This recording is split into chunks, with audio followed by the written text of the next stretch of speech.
Alex Spencer, will you marry me? Yes. We're getting married!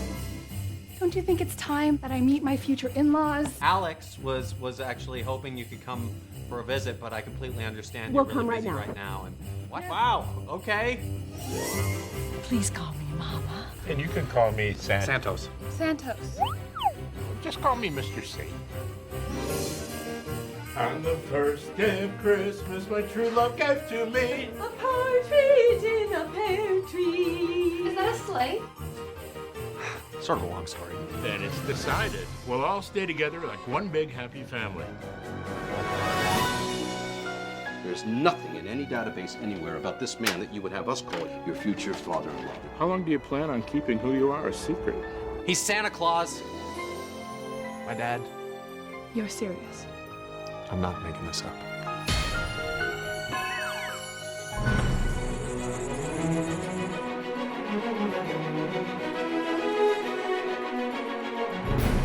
It's all real?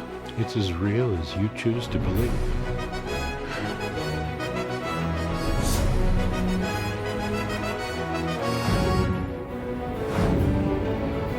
Merry Christmas! Bye, Santa! Now that's more like it. We have waited an entire season, 8 complete movies that were set at Christmas, that aired on Lifetime, or Hallmark, or Netflix, or landed on Tubi, or any one of these places, and none of them purported that Santa was real. We had a wisp of Santa in Borrowed Hearts, which was also like the most realistic of any of them, and yet nothing. We got no real Christmas magic. The sprinkle sound effect, what was the point of them in any of these? Because it was just people doing stuff that people do, not doing magic stuff that Magic Santa does. So obviously, it is with that I join you for the finale of Season 9, Stocking Stuffers, The Feminine Critique. I'm Emily. Here, where we are specifically, deliberately going after a movie that has Santa Claus. Now, this is a solo episode. We are wrapping it up, so we are going to dive into merryin-laws. And by we, I mean me, though you are joining on this sleigh ride of magic, if you will. When I finish that, I will give you a rundown of the best and worst of the year. I'll do my ranking of all 9 movies. 9, not that many. In the past, I've done more. This year just kind of got away from me. I will vow next year to do more. But anyway, merryin-laws. As you all know from my impassioned speech about 2 minutes ago, I really missed that we didn't have any Santa Claus movies this year, and that bothered me.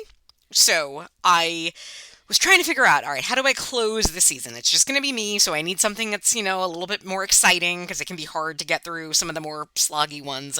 And I need Santa. I need magic, maybe an elf, maybe a Mrs. Claus, maybe, some kind of magical star, even something. And merryin-laws from 2012. So this is an 11-year-old movie, which again, in stocking stuffer terms, is a good 85 years old. These movies age longer than dog years. I can't quite figure out. Reindeer years, I guess, would be more appropriate. But merryin-laws had been on my list forever, because I saw the concept, I saw that it had George Wendt and Shelley Long, and I said, okay, one of these days I'll get to it. It has moved streaming sites several times. It was on Amazon Prime for a while. At this particular moment in time, I watched it on Tubi. Again, Tubi is free. You do have commercials, but it's not that many commercials all in all, so it's a site that I always recommend. Merryin-laws from 2012, directed female production team, so written and directed by women. Directed by Leslie Hope, who is also an actress, Canadian, has directed a lot of TV, also an actor, was in one of the seasons of Slasher, so that's how Canadian she is. And Barbara Kimlicka, which is a great last name, is the writer on this, and she has also done her time in both Lifetime and Christmas. You can look at her filmography, a whole lot of titles that are typically either, something scary, Lifetime thriller, or A Cheerful Christmas, You Light Up My Christmas, Random Acts of Christmas, Christmas Scavenger Hunt. All of those were in 2019. So, busy lady, busy women, merryin-laws. This movie is something. Right off the bat, I'll tell you, I had fun with it. Because it is older, because it is cheaper. I don't know where it initially aired. It is not Mar Vista, although it really feels like it could have been Mar Vista. So the production company I didn't recognize. It doesn't have any, like, I don't think this was Hallmark, but again, 2012 was a very different landscape, so it's hard to say. It's something. And right away, you know something is different about this movie from a typical Hallmark fare because it opens with a couple and they're in bed together. And they are not married. They are not even engaged. They will be in about 2 minutes after that point. But two people in bed together, and like they're clearly like a couple, and even to the point where he's like pulling her into bed. She's like, "No, I have to go to work. My son might hear." So you're like, wait, she's got a kid? They're not mad. What's going on in this Puritan world of Cozy Cardigan Christmas? We're breaking all the rules, everybody, breaking them all. But the she in question is Alex. Alex is a astronomer, a scientist. I mean, she's a scientist, and the science she does is look in a telescope all day, which I guess would mean an astronomer, but for some reason, they never say that word out loud, so I'm not sure if I'm right. She has a son. The parentage of this child, it's confusing. There's so much going on. Okay, Alex has a 5-6-year-old kid named Max, and Alex is living with Peter. Peter is a kindergarten teacher. Peter is Max's kindergarten teacher, which, I'm sorry, feels like a huge conflict of interest. I know kindergarten grades probably don't really matter anywhere, but I don't know, like, you're dating your son's teacher. Just in this day and age, politically, I feel like that's, you wait until summertime. You wait until the school year is out. When this kid, he doesn't get the lead in the, school nativity pageant, but if he did, and I was the parent of the understudy, I would raise hell. But anyway, they're together. She is very science. He is very kindergarten teacher. And you find out he is not just a kindergarten teacher. He is also the son of Santa Claus. That's revealed pretty early. You heard it in the trailer. So while the film does kind of take a little time to get there, no, he proposes in a terrible way. Because it is 2012, one thing I will say for this is that it has the kind of toxic male energy that nobody thought of as toxic at the time, if you will. So he proposes to Alex in a cute way. He decorates the house for Christmas and has like a little toy bring down the ring. Except he also does it like with the kid in the other room watching. So the kid's like, poking his little head out the corner being like, "Yeah, Mom, marry him." I'm sorry. It's not as bad as doing it at a packed basketball team in front of thousands of people, but it still feels like you're cheating to be like, "Hey, I'm gonna be a good dad to your kid," and for the kid to be like, "Mom, please marry him because you'll ruin my life if you don't, because then I'll fail kindergarten." And this kid, who obviously we'll get to when we talk about cloning a child, but I do need to talk about a little more on who is this kid's father, because I'm trying to figure it out. I'm like, oh, okay, I guess she's a widow. That's weird. Or is she divorced? I don't know. They haven't said either. We meet Alex's parents are very strict. So dad is a scientist. He is, again, an astronomer, ? Mom is a therapist or a psychiatrist, psychologist. They don't really say specifically, but she is in the, mental health field of care. And dad is very, there is no Santa, there is no fantasy, you should not marry a kindergarten teacher, you should marry this other creepy guy who works with you at the science lab place. And I thought for a minute, like, oh, is he the father? But no, I posted this picture on both Instagram and Facebook because it is actually rather jaw-dropping. I had to watch this at nighttime. My husband had fallen asleep and I was watching, we were in a hotel, so I'm watching it, he's sleeping, I have my earbuds in, I'm trying to be quiet, and I almost woke up the entire hotel when the sound of my jaw hitting the floor, because there's a throwaway line that the dad, who's very controlling in Alex's life and has always told her what's good and what's not and what to do and what not to do, he said to her, "The one time you didn't listen to me, I told you not to go to that Stephen Hawking conference when you were 18. I told you that's where all the weirdos are, but you went, and you came home pregnant and alone." What the fuck? What the fuck happens at the Stephen Hawking conference? What? I mean, that's a movie right there. That is a Lifetime movie right there, I think. But that is just a throwaway line in this movie, and it's so much to take in. And I haven't even gotten to the fact that Peter is the son of Santa Claus. Santa Claus, George Wendt. Mrs. Claus, Shelley Long. Yes, it's a Cheers reunion, and it's adorable, and they are fun in this movie, which is really nice to see, because a lot of times, and I think in later years, these kinds of jobs became very by the numbers. Shelley Long has done a fair amount of very kind of cheap, awful, like she's in a couple of The Dog Who Saved the Holiday, Christmas holiday, Easter vacation, Christmas vacation, and so on. And this is nice for her because she gets to be kooky, she gets to have fun, she's giving it her all, George Wendt is having fun. It's a relief. But, like, also, okay, so they're Santa Claus and Mrs. Claus, and they have come to meet their son's fiancé. She does not know that they are Santa Claus and Mrs. Claus. It is really weird how long it takes all of this to unfold. And I get it. It's probably a pretty hard thing to spring on your fiancé, especially if she's very science, no Santa. But the problem isn't so much that it takes him a long time to tell her this. The problem is, it is unclear what this actually means for their relationship. Because is Peter, and first of all, was his last name Claus? I guess it was. I don't know how, that never really comes out, but anyway.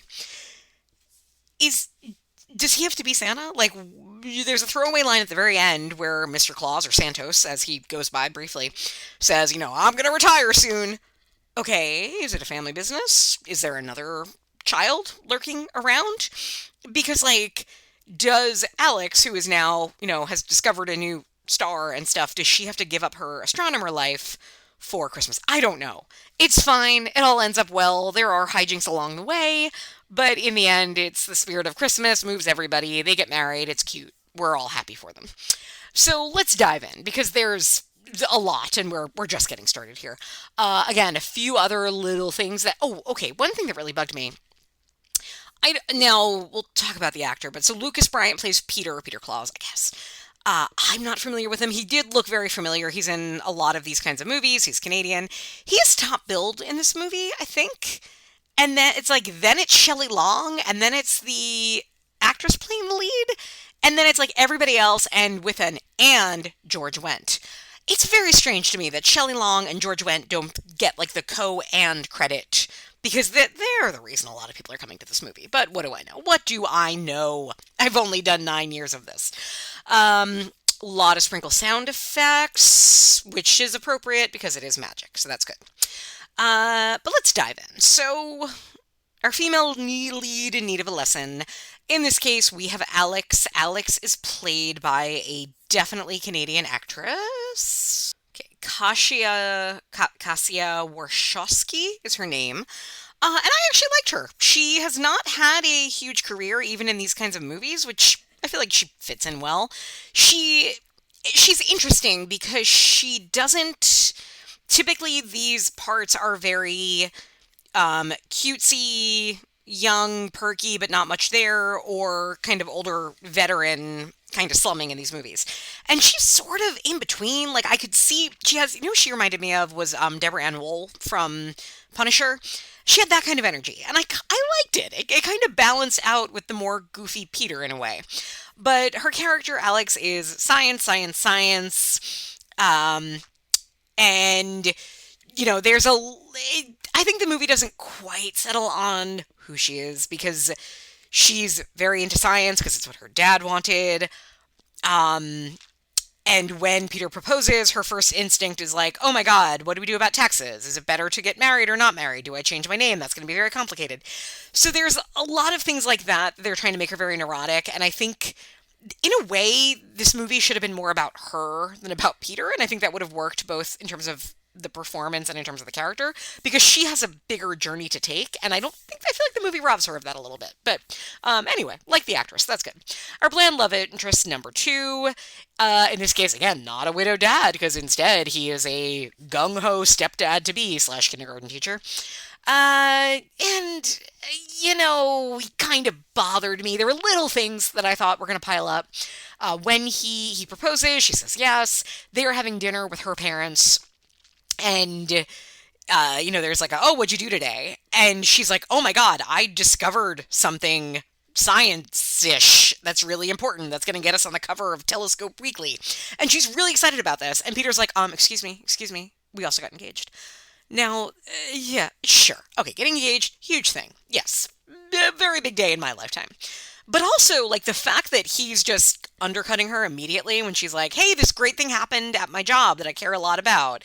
And he's like, yeah, and also you're going to be my missus. Didn't like that. Didn't care for it. He was also kind of an idiot. So there was all of those things. And then at one point, again, like, he's fairly young in this movie, right? He's probably supposed to be maybe, I don't know. She is specifically, again, she got pregnant at 18 at the Stephen Hawking conference. Her kid is 6, so she's all of 24 and is a super scientist, of course. He is a kindergarten teacher. I don't know. Let's say he's 32 tops. And at one point she's talking about him and says, he really deserves a promotion. He really works hard with those kids. Yeah, he's a fucking teacher. He's supposed to work hard with kids. He's supposed to like kids. But, like, you don't become principal the next year of your first tenure there, especially when you end up marrying one of your students' moms. I'm sorry. Didn't agree with his career trajectory right there. Anyway, number 3, setting. A little disappointing. We actually didn't get many real magical winter wonderlands this year, and this is no exception. We're in a town. They don't say what town it is. We don't really see the town. It's Canada. That's what we'll leave it at. Number 4, dead parents or dead wife. No. Again, we don't know what went down at that Stephen Hawking conference, and it might have been worse than, like, I don't know, somebody coming in and just slicing up Shelley Long in front of all of us. That might have been easier to watch than whatever happened at the Stephen Hawking conference. So I'll give it a little bit of a pass. Number 5, sassy sidekick. Okay. This gets very complicated.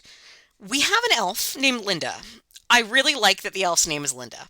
I find Linda, no offense to anybody named Linda, but I feel like Linda is a really good joke name for different reasons. We've named our GPS Linda. There's that great joke on Kimmy Schmidt about how women in HR are often named Linda. An elf named Linda, pretty funny. The elf in this case, not that funny. No earrings.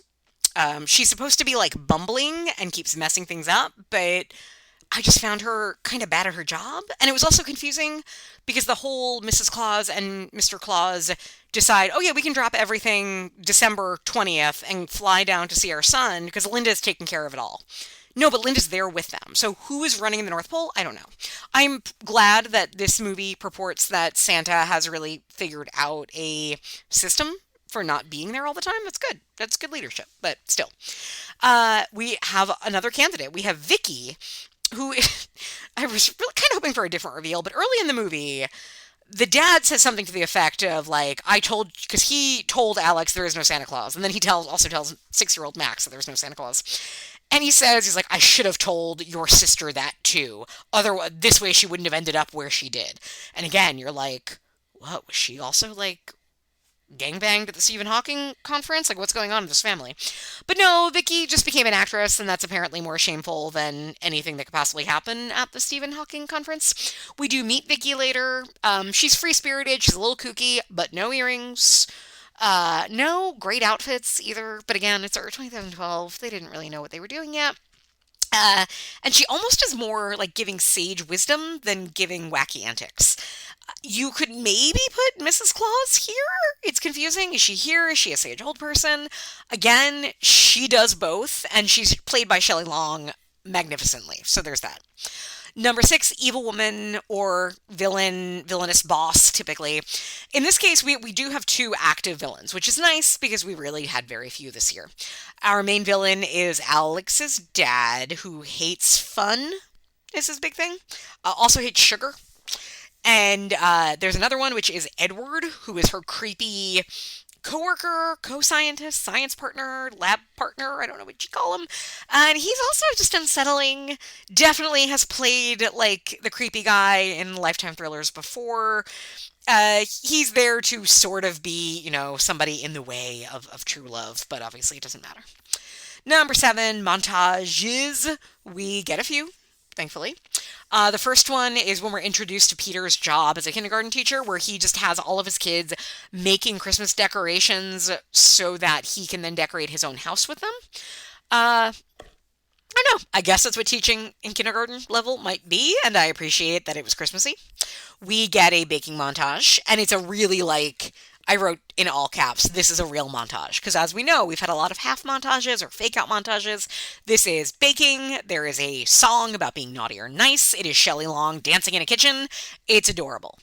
And then last, the school play is sort of done as if it's a montage. Because it's like, okay, now the cute little kids are doing their nativity thing. But it's staged in a way where I guess they just probably couldn't get the complete shot of them doing it right. So it's just bits and bits and bits, and then there's some electronic Christmas music playing.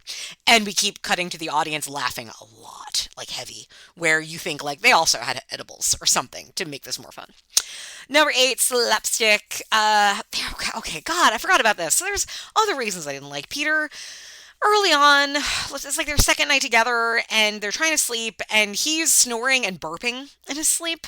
And again, we do things in our sleep. That's fine. But, if you're snoring, be respectful to your partner. Get a CPAP. Go see a specialist.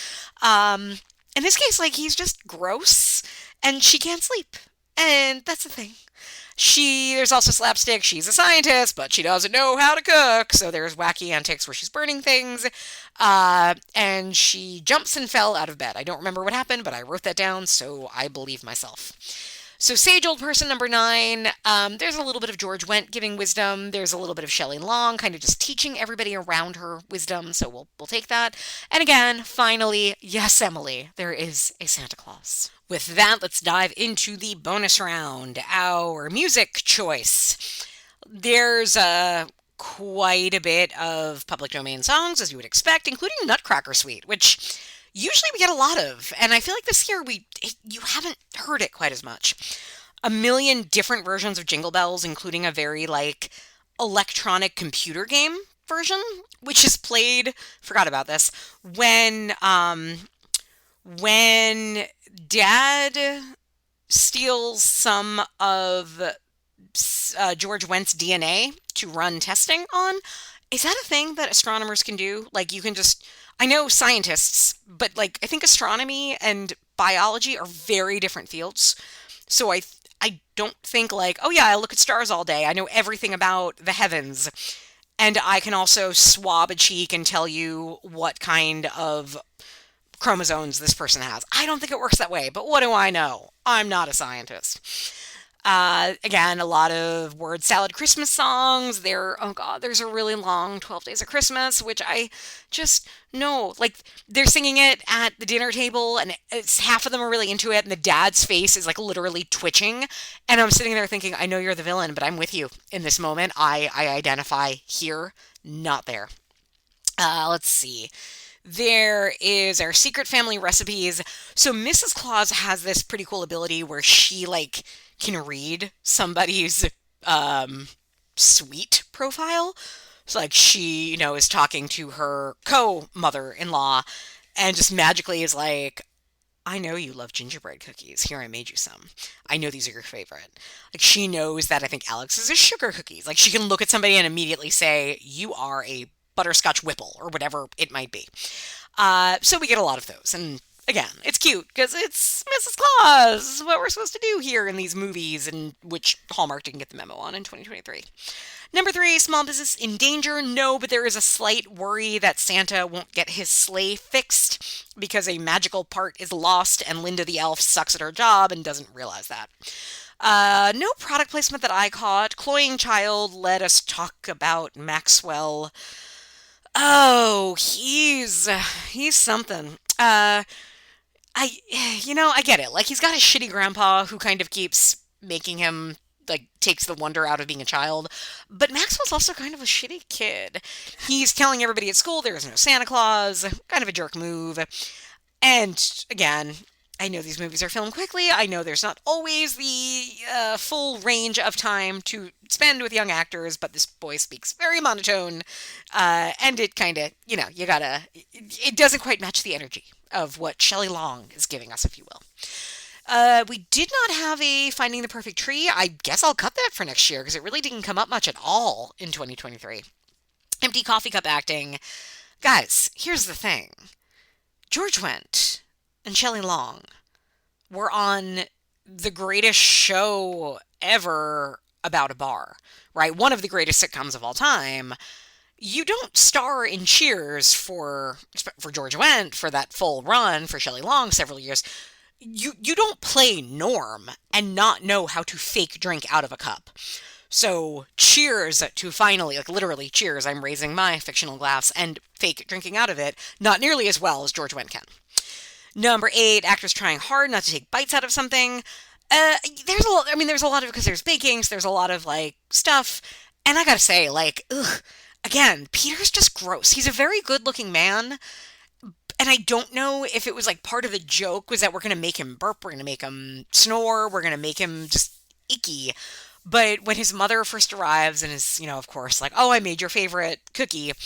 And he takes it and he like smushes it on his mouth and then like rubs it into his lips. And it's like he's putting it on as if it's makeup. And it's upsetting. I did not like it. I did not care for it. Number 9, Canadianisms.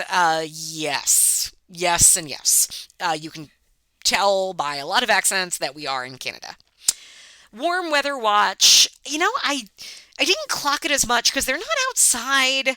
Alex, whenever she is going to work, she is dressed like stockings and boots. She looks like she's going to work in a, mild December. Maybe not in Canada, but again, we don't know that it's in Canada, so it's okay. 11, old people aggressively matchmaking. Again, last year, it was crazy. It was everywhere. This year, not so much, including here, because, Mrs. and Mr. Claus are happy enough for their kid, but the other side of that is, if anything, the dad's kind of really trying to push her on Edward, which is upsetting, because Edward's clearly not well for other reasons, but anyway. And 12, our favorite fashion moment. Not a lot of standouts in this one. Alex dresses very, I guess, the way an astronomer would. There aren't, there's not a big Christmas ball. There's not big wacky things. Shelley Long is dressed pretty goofy, the whole thing. But I will say, again, the year of the coda, we had a lot of codas, which I'm all for. The very end of this movie, as soon as, the credits start rolling, we get a little slideshow of their wedding pictures.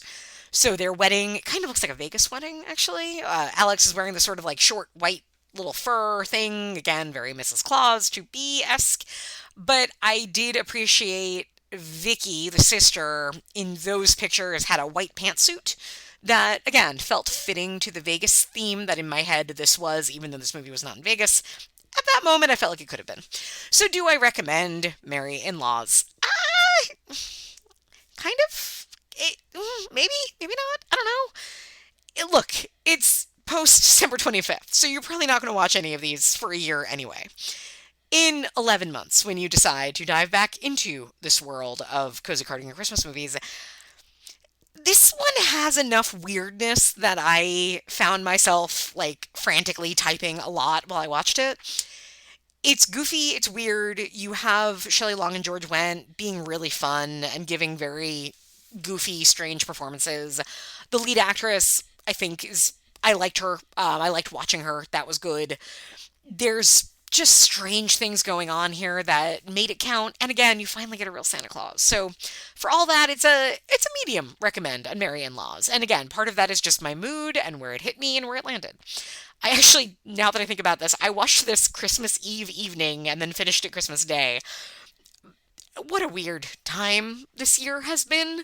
As you all probably figured out, in terms of when episodes were recorded versus when they aired. I was away the week beginning December 18th, so I had to record most of these before then. And there was a little gap then between the last one we did and then this episode here. So the rhythm gets a little weird. But all that being said, it's time to wrap up the year. So here we are. So what we're going to do, we're going to first do my ranking from 9 to 1 of these movies, and then I'll go into some of my favorites, or my favorite and least favorite things that hit some of the tropes. So we covered 9 movies this year. We're going to talk about all of them, so let's start with, I will say right off the bat, no full-out duds here. In past years, we've had some that were insufferable. I didn't hate watching any of these, and some of them I might have been affected by in different ways that I didn't expect. But in terms of looking at the list, what was my least favorite? And the one that I would say is definitely one that I don't think anybody has a reason to watch. Number 9, coming in number 9, was the first episode, Mistletoe in Montana. This was Lifetime, directed by Kelly Martin, starring Melissa Joan Hart, set in Montana, filmed in Montana in July. It wasn't terrible. This was very by the numbers, Lifetime. It felt, even if I hadn't read about like the hell of filming this movie, you kind of felt that there was no magic there. It just was very by the books. So nothing remarkable. That's number 9. Number 8, and immediately there's a huge gap between number 9 and number 8. I'm going to say, kind of went back and forth here, because I liked this a lot more when I watched it, and then the more I thought about a lot of it, I'm like, but it didn't finish. It did have, like, hanging threads, and you can't do that in these movies. And I liked it more than my co-host on this episode, dear Jason Fozzie Nelson. But I'm going to put to the Christmas setup, which was the second episode we did. So far, we're going in order, if that might be a trend. Christmas setup was the Fran Drescher, the gay romance. The gay romance aspect was pretty good in some parts, but the movie itself was, I don't know, it was lacking something and didn't feel fully coherent. So that's going to be number 8. Number 7, I think, was the third episode I recorded, maybe. And this one, it's a tricky one to put here, because there's things about this movie that are really funny, that really work, that are really different and special. But also, overall, I kind of hated the leads, and even though I like the actors, and that makes a difference when you're actually invested in a movie or not, and invested in a relationship working. So number 7, I'm going to say, was Xmas. That was, I can't remember if there was a hashtag in that one, because there's 9 different versions of an Xmas Christmas movie, and some have hashtags, some don't. This was the one with Leighton Meester. Yeah, Xmas. It's funny. There's things about it that are laugh out loud funny. But overall, if I'm really thinking what worked for the Cozy Cardigan audience and what it's going for, I don't know that this one fully worked for me. So, we'll see. Number 6, again, this is where things get off the rails very quickly. Because, guys, you know how much I loved Borrowed Hearts from 1997 with Eric McCormack and Roma Downey. And Hector Elizondo as the devil or an angel. We haven't figured that part out yet. Yeah, it's number 6, but that doesn't mean I don't recommend it heavily. Please watch it. Number 5, the most typical, probably, of the Hallmark movies, but I think the more I've thought about it, the more I thought, you know what, for what it was doing, this was a really crisp version of a Hallmark Christmas movie, and that is A Merry Scottish Christmas. It's the Lacey Chabert, Scott Wolf one, set in Scotland, filmed kind of around near Scotland. It not life-changing, but it knows its formula and it knows what it has to do so well, but does it with a little more professionalism than some of the other ones that you'll find, so I'll put it there. Number 4, I don't know, sure, merryin-laws. Now that I'm thinking about it, I might have swapped 4 and 5. But hey, merryin-laws was weird. It kept me guessing. I didn't know we were going to have a reveal of the wild sex antics that go on at the Stephen Hawking conference. So for that alone, it sits at number 4. And now our top 3, our bronze medal of the season goes, it's an Olympic year, so it really is a bronze medal. The movie that made me maybe cry, made me well up, maybe just a bit. I can't say that out loud. Don't quote me on that. But yes, my eyes felt fuzzy when I watched My Southern Family Christmas with Bruce Campbell and Moira Kelly. I don't know. Didn't hit everything. Was more a family drama than romance. But the family drama stuff I thought was actually handled really well. And Bruce Campbell was great in it. So that's number 3. Number 2, our silver medalist would be Mystic Christmas, also a Hallmark production from this year. And what can I say? It did a few things differently than your typical Christmas movie, which was nice. And had a really good lead, had really snappy dialogue, had a nice directorial style. It just moved well. So I appreciated how well it worked. And again, it felt like a movie, which you don't always get here. Cough, cough, mistletoe in Montana. And number one, crazy, not what I would have expected, but come on. Which movie do I think to myself, do I keep thinking of and smiling and keep thinking of and saying, maybe I'll put this one on in the background next year. It is, of course, Christmas Full of Grace, which was just zany and funny and bawdy and all these things that you don't typically find. Because again, it's not an American cozy cardigan Christmas movie, but yet it had that feeling translated to a different culture through a different lens. And I'm really glad I watched it. And next year, one of my goals will be to definitely work in more international titles. With that, some other trends that we caught this year. Quite a few movies where we had the men changing their lives for women.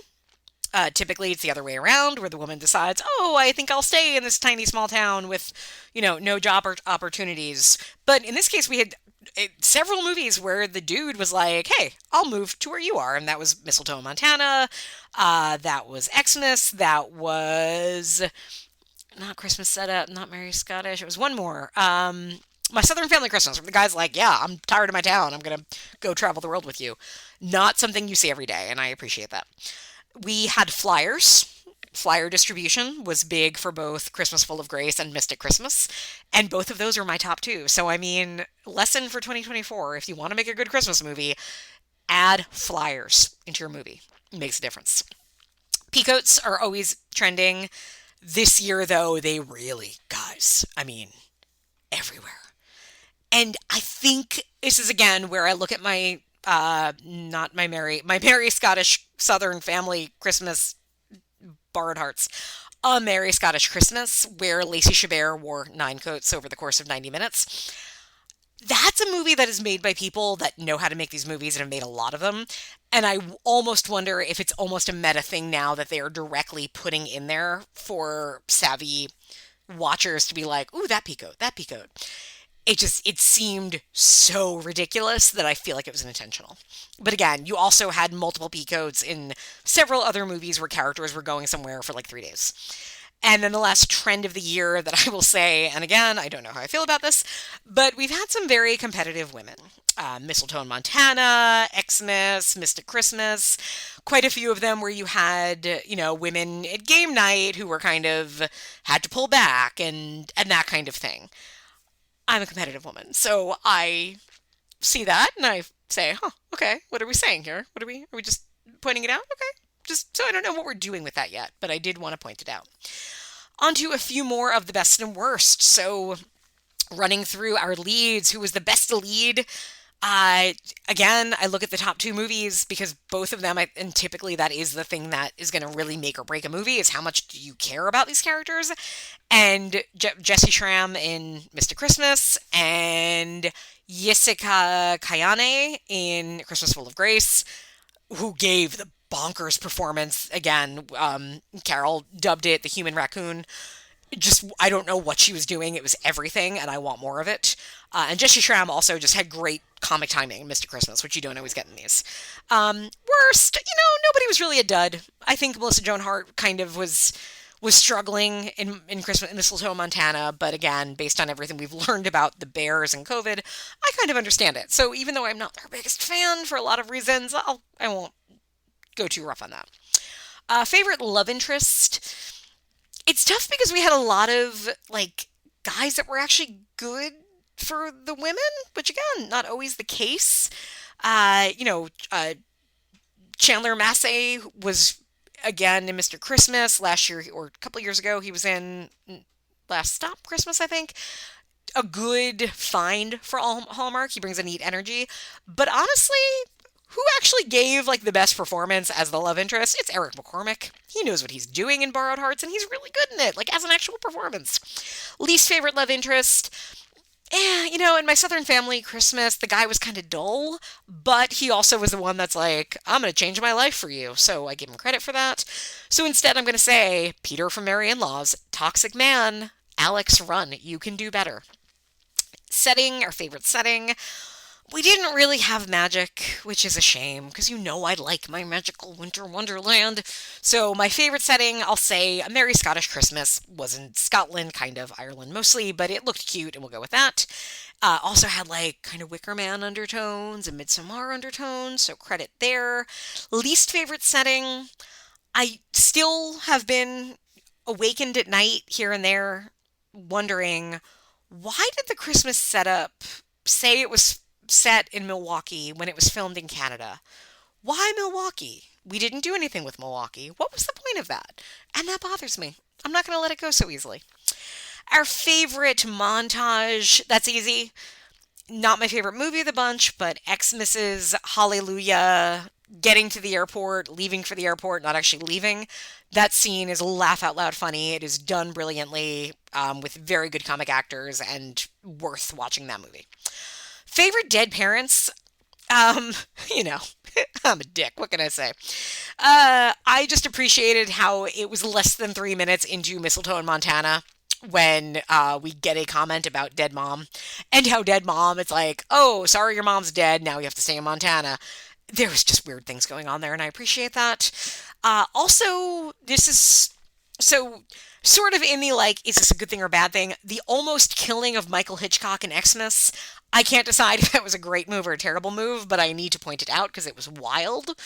And then on like the worst list of dead parents, we had a lot of, are they dead? Why are they dead? What happened here? And it just made things confusing. My Southern Family Christmas, what happened with Bruce Campbell's dad? Something that drove him away from his family. Borrowed Hearts has like an evil dead dad. I wanted more. It was very V.C. Andrews feeling in its tone. Xmas and the Christmas setup both seem to have this sort of like, is there a dead mom? I don't know. We don't talk about mom. Here's a dad. Give me more, people. Don't you know what you're selling? Favorite sassy sidekick. Oh boy. I don't know if I put Shelley Long here because it feels like beneath her to call her a sassy sidekick, but she's great in merryin-laws. So I would probably instead say everybody in Christmas Full of Grace. You have a lot of them. You have sisters, cousins, sister-in-laws. You have lobster earring sister and her TikTok boyfriend. All of these things go a long way. Our favorite villain, again, rough year for villains. We didn't really have them because Christmas movies have gotten nicer, and I, for one, don't care for it. So therefore, I have to give a little credit. As much as I found the fact that I didn't like them a problem for the overall movie, Leighton Meester and Robbie Arnell are also very funny, and the fact that they were kind of jerks in Xmas was entertaining, so I'm wildly revising where Xmas falls on my list, but I'll put them there as the best villains. Slapstick, favorite slapstick. Again, Christmas Full of Grace has human zoomies, which is wild. And the thing that made me laugh hardest, I think, this year of any Christmas movie was the gag of her being thrown off a horse is done so funny that you have to see it to understand why it's so good. Favorite sage old person. I like that we had hot divorced parents in Mystic Christmas, and I thought they gave good advice, but my heart belongs to Moira Kelly, who is so lovely in My Southern Christmas. It's so nice to see her there. She looks like a grown-up. She plays that part beautifully, and even though the character is kind of manipulating things in a way that isn't necessarily great, she's so good and warm that I forgave her for it, so I'll put her there. Favorite Santa, okay. We know who the winner is there. But I also want to give a shout out to a runner-up. Jamie Sheridan apparently passed out while filming Mistletoe in Montana, probably because he was dressed as Santa and it was 103 degrees. So, I appreciate your work, sir, and your commitment. Hector Elizondo maybe played Santa Claus? I don't know. It's still very confusing in Borrowed Hearts, but he's there, and I appreciate that. Christmas Full of Grace maybe had a subplot where our lead was the daughter of Santa Claus. It's not really explained, but it's something. But obviously, it's George Wendt as Santos Claus in merryin-laws. A few others in the bonus just to shout out for music. It was a big year for word salad. There were so many. Christmas Setup, I think, had the most egregious ones, but look out for it every year. It's my favorite new thing. And then the worst for music, depending on how you feel about bagpipes, A Merry Scottish Christmas goes for it. Favorite family recipe, My Southern Family Christmas has like a plot point of the whole, well, I can't tell anybody but my family my recipe for meat pies. And of course, it's got to be human, right? I mean, we're all agreed on that. Good. It's Bruce Campbell. Yes. Okay, good. Least favorite family recipe. I just want to say A Merry Scottish Christmas went a little overboard because it was every other scene was some batch of words associated with the Food Network put together and with cinnamon. And it was just a lot. Favorite small business in danger. The Merry Scottish Christmas keeps showing up here because it was so cozy carding and Christmassy, so it fits these things so well. And I am just fascinated by the idea that a small town is going to, like, Brigadoon disappear if we don't have these Americans take over their royal titles. It didn't make any sense, and I kind of love that. However, my least favorite small business in danger, like, because I don't know if it was in danger. I don't know if it was saved. I don't know if it wasn't saved. Christmas Setup, the gay train station. What happened to it? I don't know. Next was product placement. This was the year. So aside from Xmas, which really went hard on like Heineken and like the security system and some other things, it was a big year for travel. And not all these movies were made this year or post-COVID, but it felt very much that without, I don't know how intentional it was, but like A Merry Scottish Christmas is selling Scotland. Christmas in Montana, Mistletoe in Montana, is selling Montana. My Southern Family Christmas is very much going into like the bayou at Christmas. Go to Louisiana in December. And then for whatever reason, again, it's a mystery. The Christmas Setup is like, come visit Milwaukee. We're the land of dreams, even though we're in Canada. I don't get it. Favorite cloying child. Well, okay, this is, what does favorite mean here? Really liked the kid in Mystic Christmas. She was funny. She had good rapport with the rest of the actors. But also, like, really loved to be boggled by the choices made by the little girl, Zoe, in Borrowed Hearts. The kid who had, like, the nervous tick was she would run and climb trees. Again, watch Borrowed Hearts. It's not good, but I need everybody to watch it. A few other call-outs. Our favorite empty coffee cup acting. Again, it did not disappoint. Yes, we had some real movies with real actors, so they knew how to drink. But we also had the two, main young characters in My Southern Family Christmas just bopping around with these empty cups, and it was just egregious. So I need to shout those.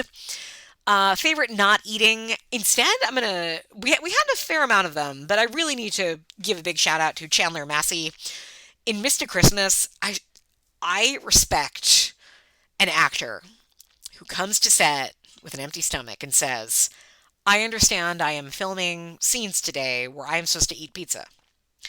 I will be eating that pizza. Damn continuity aside, damn however many retakes it takes, and I will have eaten a lot of pizza. You better keep baking it. Keep baking it to look exactly the same in every scene, because I'm going to fucking eat that pizza. He eats every bite of food in this movie, and respect, man. Respect. Warm weather watch. Obviously, Mistletoe in Montana, which does at least be smart enough to mention that it's unseasonably warm, but still, it's Montana, and it's December, and everybody's sweating through light long-sleeve clothing. Also, big shout out to Xmas, which is not, they don't say where they are. Again, we know Canada, but they don't say it out loud, except that they are ice fishing and they are freezing, but they are not wearing any coats while they're ice fishing, and so they're complaining about the cold, which seems unreasonable, and they have a space heater on. Everything about that really bothered me for continuity. And, last, the big one was fashion. And my favorite thing I added this year was the fashion watch, looking for those great outfits.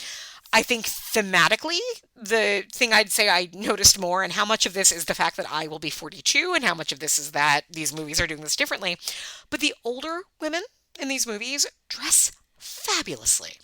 Fran Drescher in the Christmas setup has this like beautiful green cape thing. Lady Sophia in Christmas Full of Grace, every outfit she wears is just, I can only dream, you know?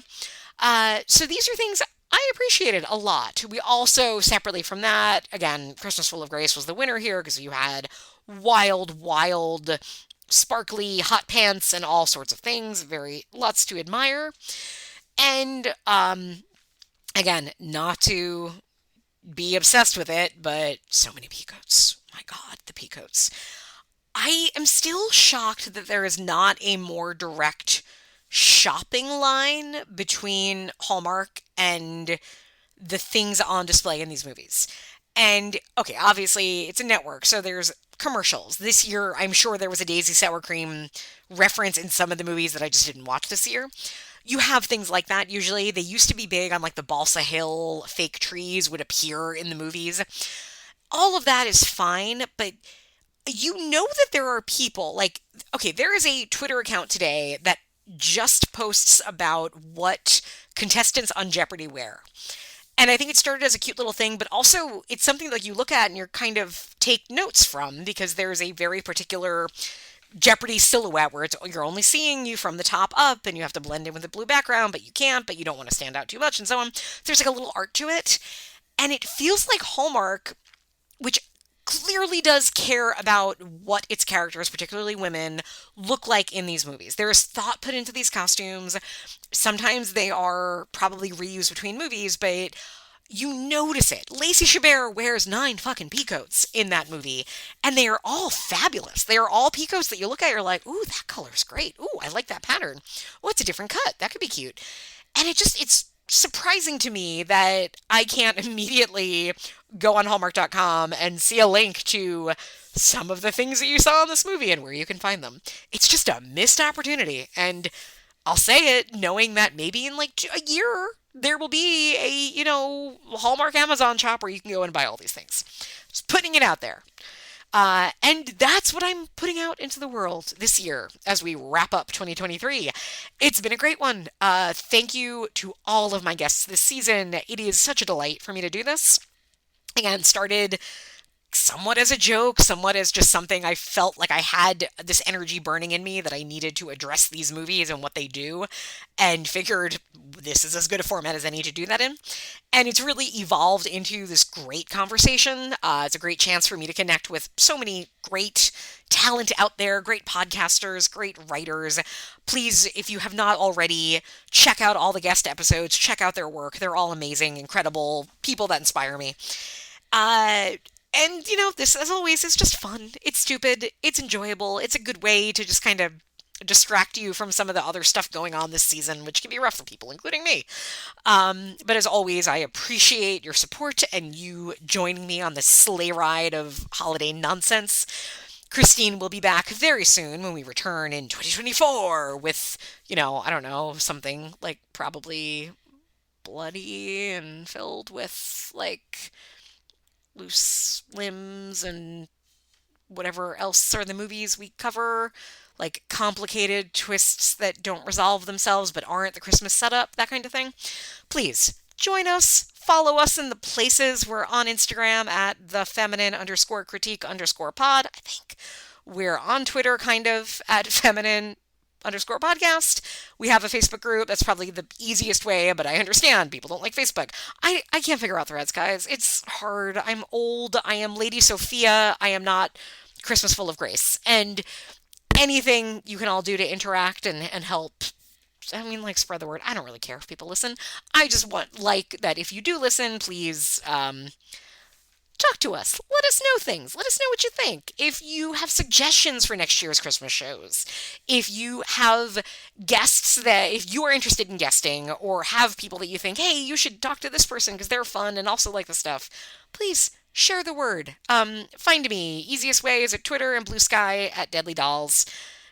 And with all of that, I hope you all have an incredible New Year, incredible Christmas, Kwanzaa, Hanukkah, whatever else happens these weeks and months and winters and such. Again, I know it can be a weird time for a lot of people. It's not a great time for everybody. It's a great time for other people. So whatever it is, I hope you have found your peace. I hope you're ready to start fresh in 2024. And whatever you do, do not put all of your faith in an elf named Linda.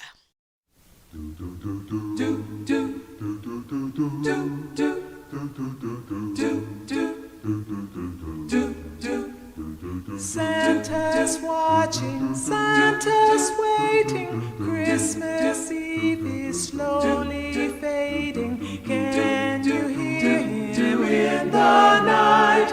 Close the door, turn out the light. Santa's watching, Santa's creeping, now you're nodding, now you're sleeping. Were you good for Mom and Dad? Santa knows if you've been bad. There might be a treat for you in Santa's bag of toys, but Christmas won't be fun and games for naughty girls and boys. Santa